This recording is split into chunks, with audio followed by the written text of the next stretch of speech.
The story you tell yourself about being broken is a lie.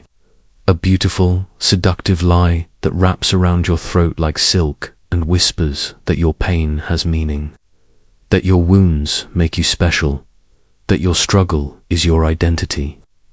But listen closely, this narrative of brokenness is not your truth. It is the shadow of someone else's fear, dressed up as your own wisdom. You have been taught to love your limitations, to cherish your inadequacies like sacred relics, to build altars to your trauma and pray to the gods of your own insufficiency. But what if the very story that promised to explain your pain has become the architect of your prison? What if the narrative of being broken is not the key to your healing, but the lock that keeps you trapped in a cage of your own making? The abyss you stare into each night does not stare back because it recognizes a kindred spirit. It stares back because you have forgotten how to look away. You have mistaken the darkness for home, the wound for the warrior, the story for the soul. The culture of brokenness has become your religion, and you its most devoted disciple, kneeling before the altar of your own inadequacy. But here is the truth. They don't want you to know. Your brokenness is a billion-dollar industry. Your son feeds a machine that profits from your pain, thrives on your insecurity, grows fat on your fear of your own power. They need you to believe you are broken because a whole person cannot be sold solutions to problems they don't have. A sovereign being cannot be controlled by those who profit from chaos. The therapeutic state has convinced you that every emotion is a symptom, every intensity a pathology, every deviation from their narrow definition of normal a diagnosis waiting to happen. They have medicalized your magnificence and pathologized your power until you forgot that what makes you different might be exactly what makes you divine. They have turned your natural responses into disorders, your authentic expressions into symptoms, your spiritual awakening into mental breakdown. You have been systematically trained to distrust your own experience, to doubt your own perception, to question your own reality. They have made you a refugee in your own body, a stranger to your own soul, an exile from your own truth. And then they sell themselves as the solution to the very problem they created. The industrial complex of healing has become the new priesthood, and their gospel is your perpetual inadequacy.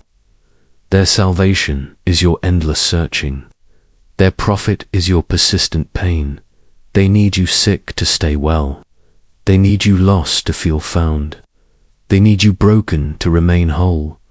From the moment you drew breath, they began writing your story for you.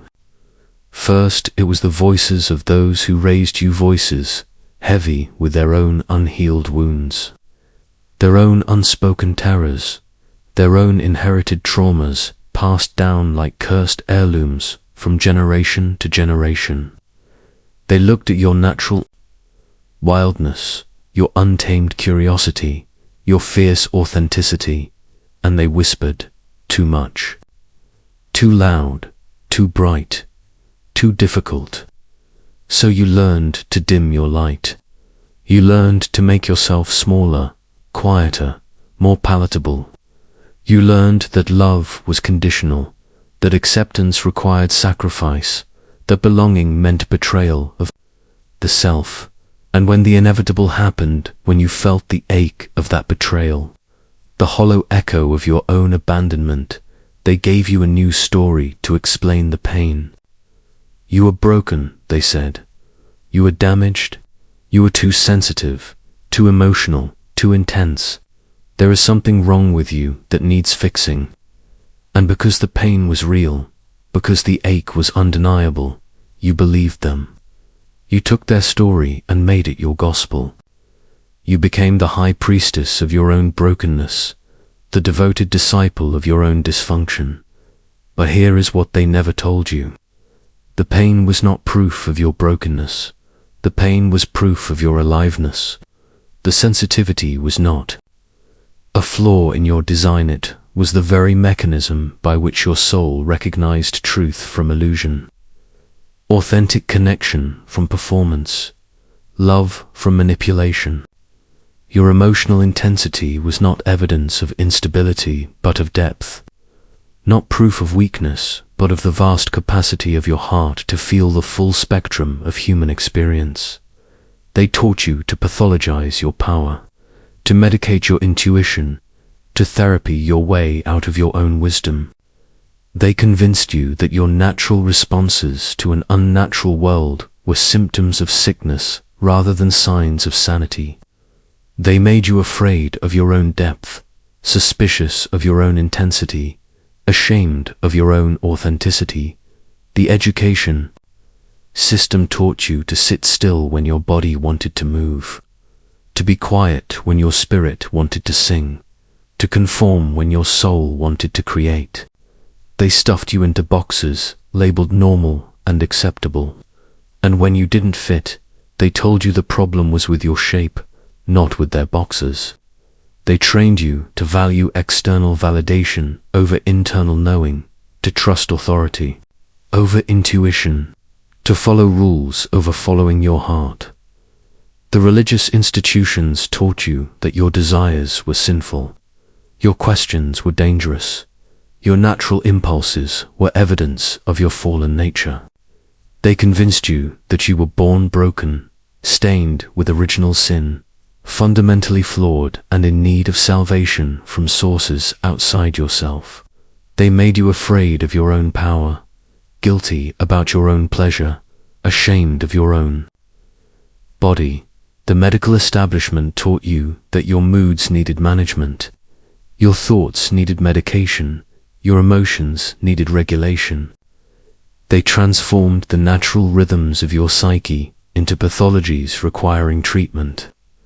They made you believe that feeling sad was depression, that feeling anxious was disorder, that feeling different was dysfunction. The media taught you that your natural body was wrong, that your authentic personality was unacceptable, that your genuine desires were shameful. They showed you images of impossible perfection and made you feel broken by comparison. They fed you stories of who you should be and made you hate who you are. And slowly, piece by piece, they dismantled your trust in yourself. They convinced you that everyone else knew better than you what was right for you, what was true for you, what was possible for you. They turned you into a stranger to yourself, an enemy of your own nature, a refugee from your own soul. The culture of brokenness became your identity, because it gave you something to belong to, a community of the wounded, a fellowship of the damaged, a tribe of the therapeutically dependent. It felt safer to be broken with others than to be whole alone. It felt easier to bond over wounds than to risk the vulnerability of strength. It felt more comfortable to share stories of trauma than to celebrate stories of triumph. But this belonging came at a price, the price of your power, the cost of your sovereignty, the sacrifice of your authentic self on the altar of acceptable woundedness. The ancient Greeks spoke of the wound and the bow, how the very tension that threatens to break. The wood is what gives the arrow its power, its capacity to soar beyond all limitations. Your pain is not evidence of your insufficiency. Your pain is the bow being drawn back, the potential energy gathering in the darkness, preparing for flight into territories unknown. Heraclitus understood that the path up and down are one and the same, that what appears as descent is often ascent, that what looks like breakdown is often breakthrough. The fire that burns away the false also illuminates the true. The crisis that destroys the old self births the new self. Nietzsche understood this when he wrote that one must have chaos within oneself to give birth to a dancing star. The chaos is not the enemy of your becoming, it is the raw material of your transformation. But somewhere along the way, we forgot this truth. We began to worship the wound instead of honoring the weapon it was forging. We began to identify with our pain instead of recognizing it as the labor pains of our own rebirth. The existentialists knew that anxiety is not pathology, but the vertigo of freedom, the dizziness that comes when we stand at the edge of infinite possibility and realize we must choose. Kierkegaard called it the dizziness of freedom, that moment when you realize that your existence is not determined by forces outside yourself, but by the choices you make in each moment, the stories you tell, the reality you create. But we have been taught to medicate that vertigo instead of learning to fly. Sartre proclaimed that we are condemned to be free, that existence precedes essence, that we are not born with predetermined natures but create ourselves through our choices. The anxiety that comes with this recognition is not sickness but awakening, not pathology but the natural response of consciousness confronting its own creative power. Your depression is not a chemical imbalance. It is often the soul's rebellion against a life that violates its deepest nature. Your anxiety is not a disorder. It's frequently the spirit's alarm system, sounding warnings about environments, relationships, and choices that threaten your authentic self. Your anger is not a problem to be managed. It's often sacred rage against injustice, against betrayal, against the violation of what you hold most dear.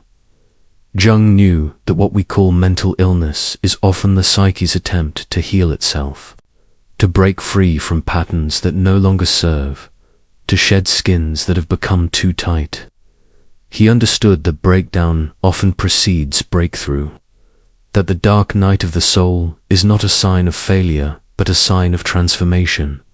He saw that the symptoms we pathologize are often the very mechanisms by which consciousness attempts to evolve. The alchemists spoke of solve et coaguladize, solve and coagulate. First, the old structure must be dissolved, broken down, returned to its essential elements. Only then can the new structure emerge, crystallized at a higher level of organization. What looks like falling apart is often coming together.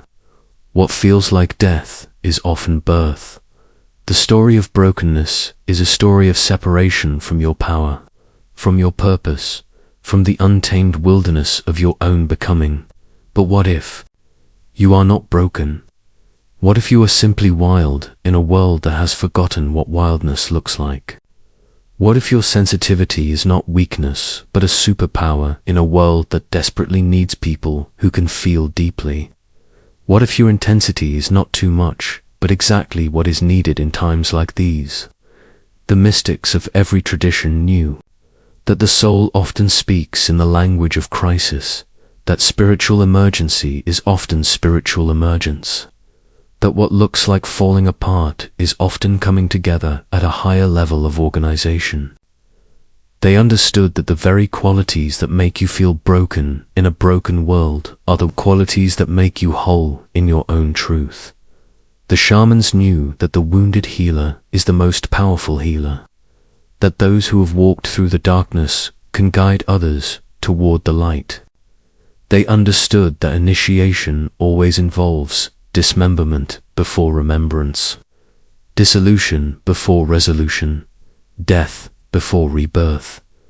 There is another story waiting to be born through you, a story that does not begin with your wounds, but with your wholeness, a story that recognizes your sensitivity as strength, your intensity as power, your depth as gift, a story that understands that you were not born broken, but born brilliant, not damaged, but different, not insufficient, but infinite.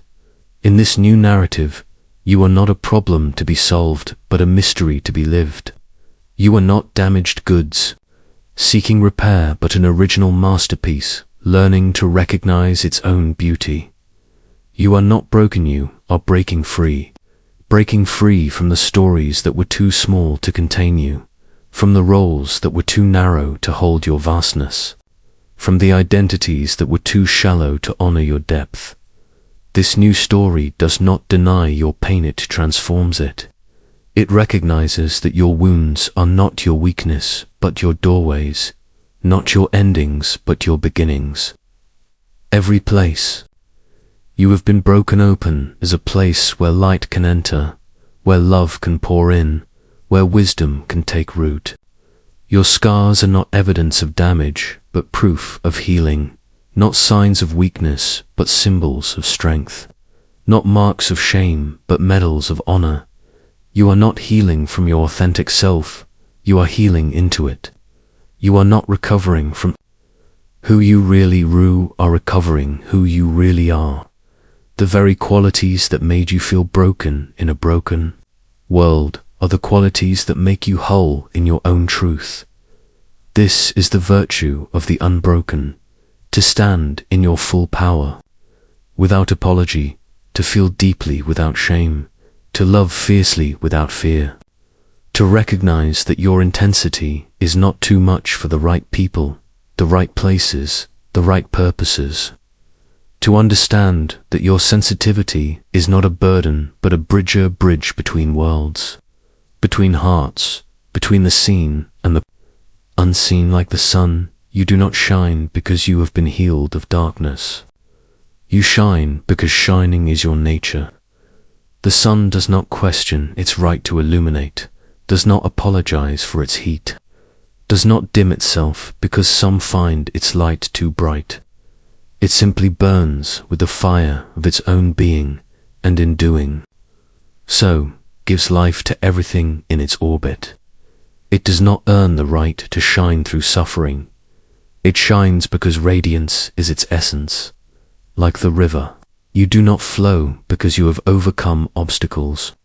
You flow because flowing is your essence, and obstacles become part of your song.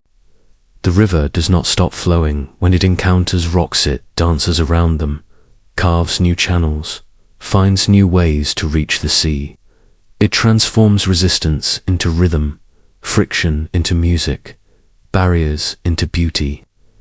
It does not apologize for its power to carve canyons or its gentleness in nurturing life. Like the mountain, you do not stand tall because you have conquered gravity. You stand tall because standing is your truth. The mountain does not question its right to reach toward the sky, does not apologize for taking up space, does not shrink itself to make others comfortable. It simply is what it is, and in its being, it provides shelter, perspective, and strength to all who approach. It does not justify its presence, it simply presents itself. Like the ocean, you do not need to explain your depths. You contain multitudes, storms and calms, darkness and light, mystery and revelation. You are vast enough to hold contradictions, deep enough to embrace paradox, powerful enough to reshape coastlines, while gentle enough to cradle life.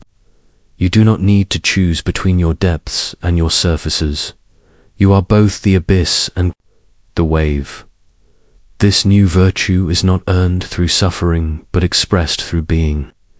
It is not achieved through healing, but revealed through accepting. It is not gained through becoming, but recognized through remembering. You do not become whole. You remember that you were never broken. You do not become powerful. You remember that power is your birthright. You do not become worthy. You remember that worth is your essence. The world needs your particular brand of intensity, your specific flavor of sensitivity, your unique expression of authenticity. The world needs what you came here to give, and what you came here to give cannot be given by anyone else in any other way, at any other time. Your gifts are not generic, they are signature. They bear the watermark of your soul. This virtue flows not from scarcity, but from abundance, not from fear, but from love, not from woundedness, but from wholeness. It gives because it overflows, loves because it cannot help but love, creates because creation is its nature. It does not act from obligation, but from inspiration, not from duty, but from delight, not from should, but from soul. But even this new story, this liberated narrative, this empowered identity even, this must die. For the ultimate truth is not that you are broken or unbroken, wounded or healed, weak or strong. The ultimate truth is that you are the space in which all stories arise and pass away, the awareness in which all experiences come and go, the consciousness that remains, unchanged by all changes. There comes a moment when even the most beautiful story becomes a prison, when even the most empowering identity becomes a limitation, when even the most profound truth becomes a barrier to deeper truth. This is the moment of holy silence, of sacred emptiness, of divine dissolution. This is the moment when the seeker realizes that what they were seeking was always what they were seeking from dot. In the silence between stories, you discover what you are when you are not trying to be anything at all. In the space between identities, you touch what is eternal in you, what is unchanging, what is already whole and has never been broken. In the pause between thoughts, you glimpse the vast awareness that is your true nature, the boundless sky of consciousness in which all experiences arise and dissolve like clouds. This silence is not escape but arrival, not withdrawal but the deepest engagement. In the silence, you are not avoiding your humanity, you are discovering your divinity. You are not transcending your story, you are recognizing yourself as the storyteller. You are not becoming nothing, you are becoming everything. You are not disappearing, you are appearing as what you have always been. The mystics knew this secret, that the soul must periodically return to the void, to the formless, to the place before all stories began. Not because the stories are false, but because the soul is larger than any story can contain, like the seed that must dissolve in the darkness of the earth before it can become the tree. The ego must dissolve in the darkness of unknowing before it can become the self. In this silence, you do not lose yourself, you find yourself. You do not disappear, become so present that presence itself is all that remains. You do not become empty, you become full of the emptiness that contains all fullness. You do not die, you discover what in you has never been born and can never die. This is the ultimate medicine for the story of brokenness. The recognition that what you truly are was never born and can never be broken. What you truly are exists before all stories of damage and healing, before all narratives of weakness and strength, before all concepts of broken and whole. You are the eternal witness, the unchanging awareness, the deathless presence that watches all stories unfold. The silence is not the absence of sound, but the presence of peace. It is not the absence of movement, but the presence of stillness.